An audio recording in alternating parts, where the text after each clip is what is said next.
My two last videos on public education have one way or another tended to drift towards learning critical thinking. And so I'd like to address that more head on today, because last time I was saying that I think it should be introduced very early in primary education. And this goes against some of the theorists like Jean Piaget, who argued that young children are better at memorizing things and they should be given tons and tons and tons of things to memorize, and then when they develop neurologically better, then they should be given critical thinking skills. Well, I don't agree. I think that critical thinking should be taught right from the start, even taught before kids go to school by their parents, that they should be encouraged to think critically. So that's my topic for today.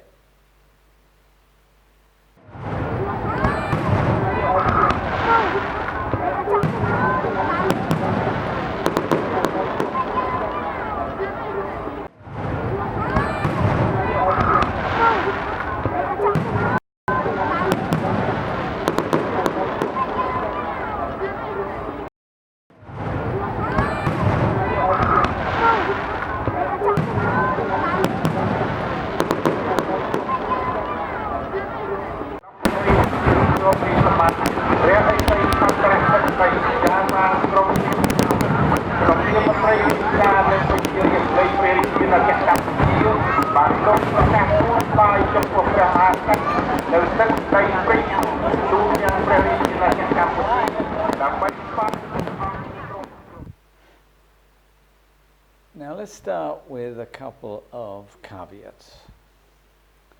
First of all, I don't think critical thinking is all there is to education by any means. And I also believe very firmly that critical thinking has grave limitations. That critical thinking is usually based on various forms of traditional logic, and traditional logic has its strengths and its weaknesses. That's point number one. Let's look at classic logic in terms of the syllogism, for example.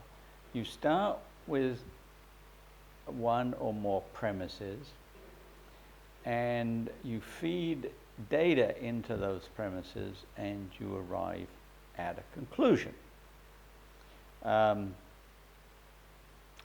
me think.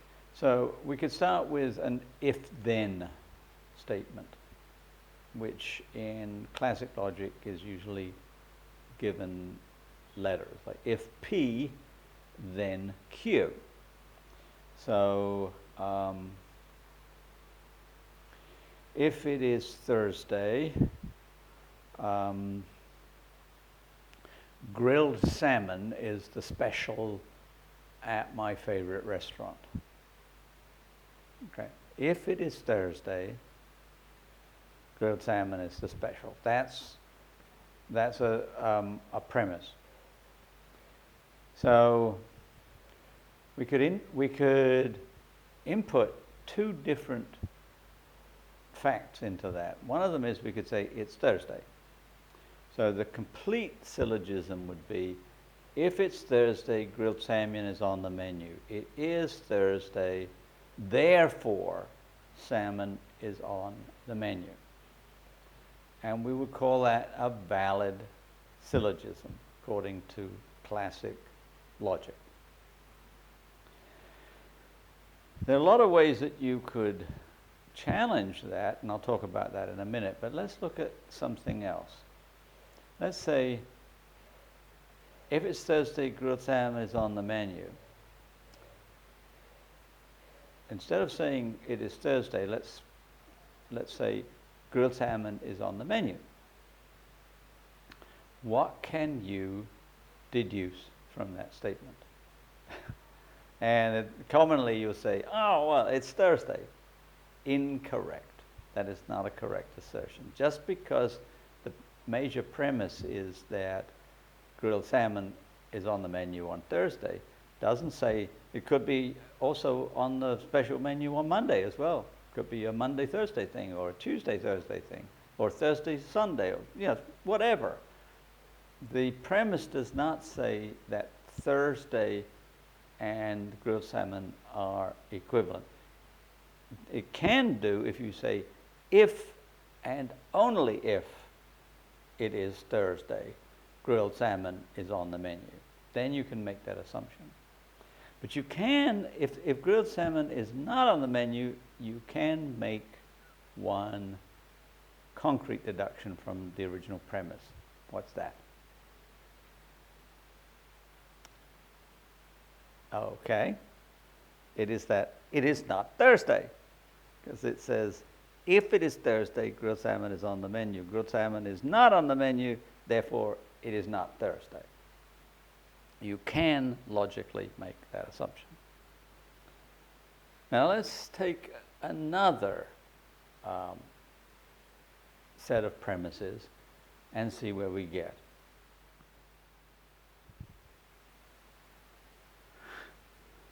This one's a little bit more difficult to put into strict logical terms.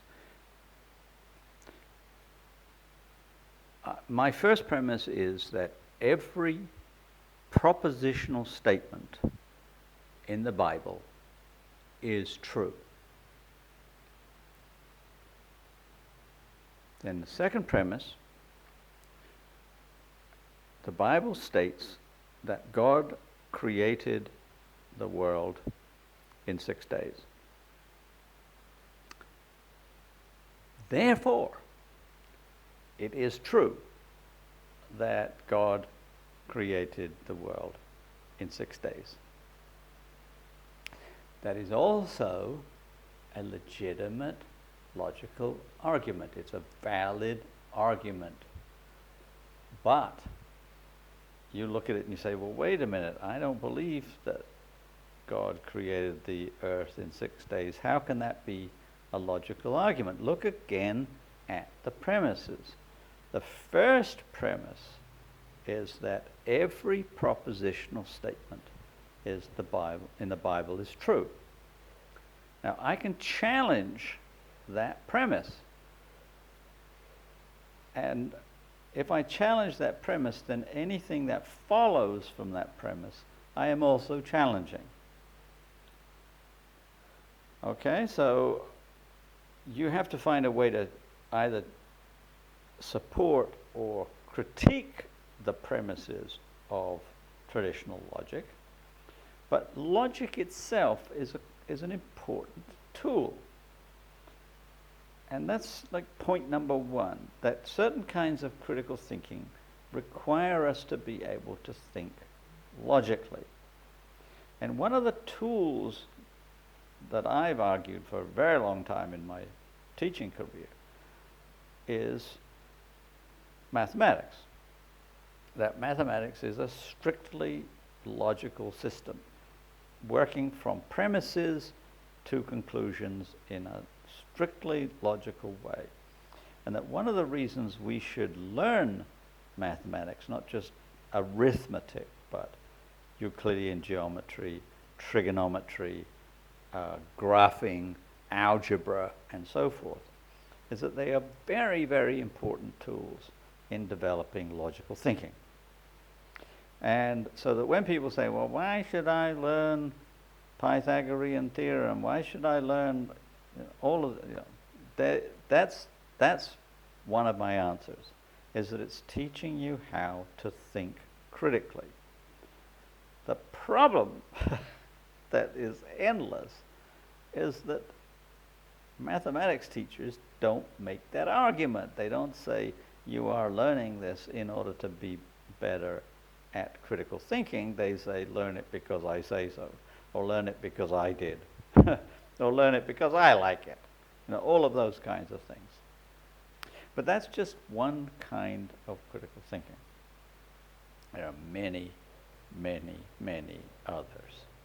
Now we can go in two directions here.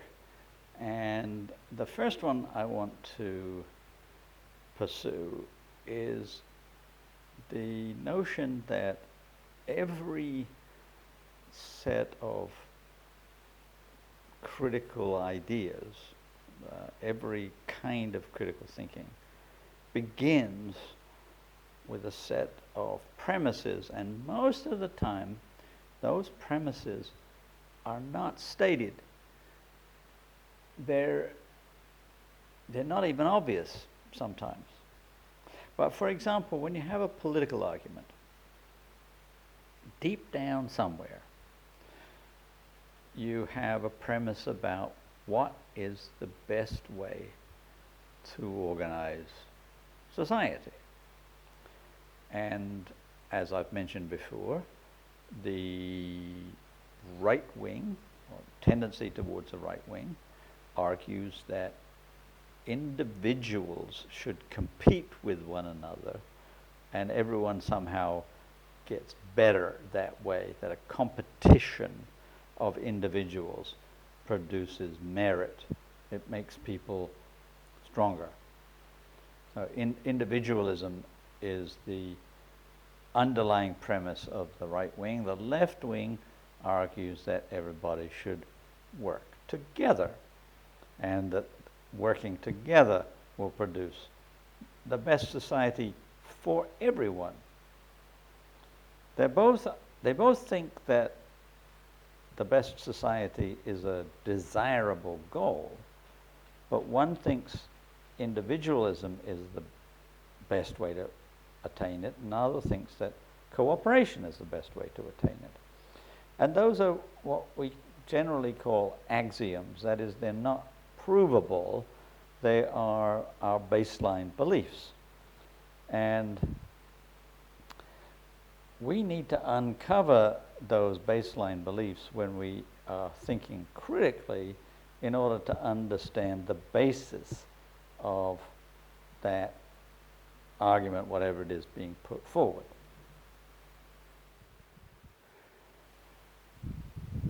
So what I want to do when I examine an argument is to get down to basics, like what are the premises? Because if the premises or the axioms are ones I don't agree with, then the debate is useless. Now, I would think that that kind of reasoning skill ought to be taught in secondary school. Maybe not with mathematics, but I think that some kind of mathematical logic can well be taught in secondary school. And also I think there should be more critical thinking in terms of history and geography and literature and other subjects. Ask the question, why do you think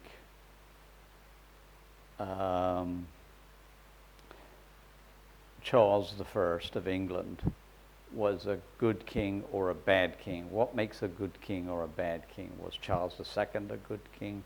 Was James II the bad? You know, those are questions that you should be developing over the course of secondary education.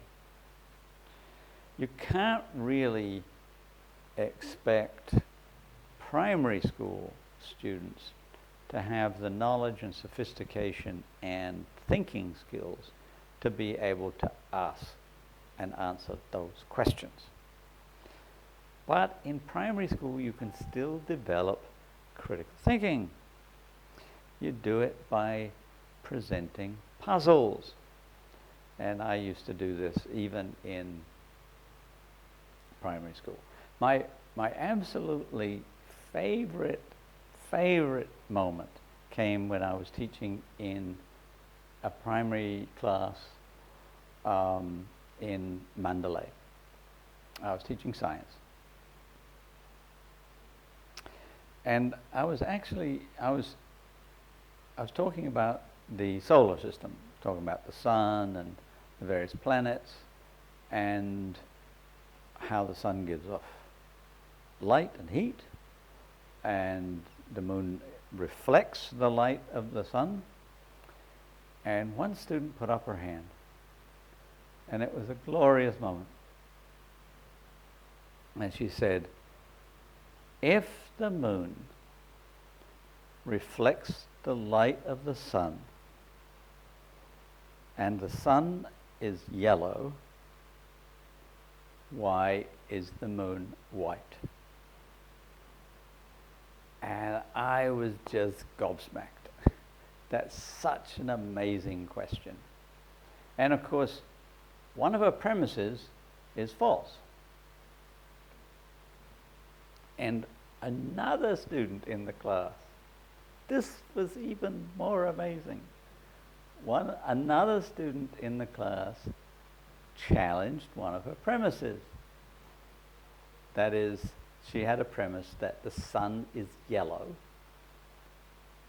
but the moon is reflecting the light. Why doesn't it reflect yellow light? This second student put up her hand and she said, the sun produces white light. And you see, that's a really solid explanation.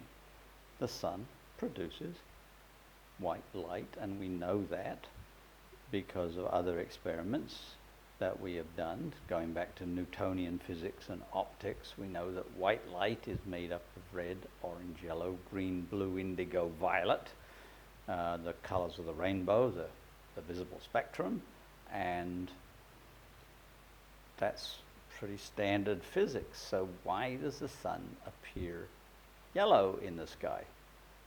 Well, it doesn't always appear yellow. Sometimes it appears orange and sometimes it appears red. It appears yellow when it's high in the sky, and that's because the white light that comes from the sun is scattered in various ways, and some of the wavelengths are absorbed by the atmosphere and some are let through, and the ones that are let through when it's high in the sky are parts of the yellow end of the spectrum. And as it gets lower in the sky, then the orange and the red come through. So this primary school student had somehow figured it out. Now, I wouldn't expect most secondary school students even to figure that, and some college students.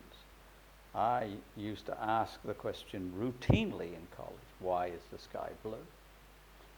And most of them just said, well, that's the way it is. That we have a very good explanation, but they couldn't be bothered to look it up or to figure it out.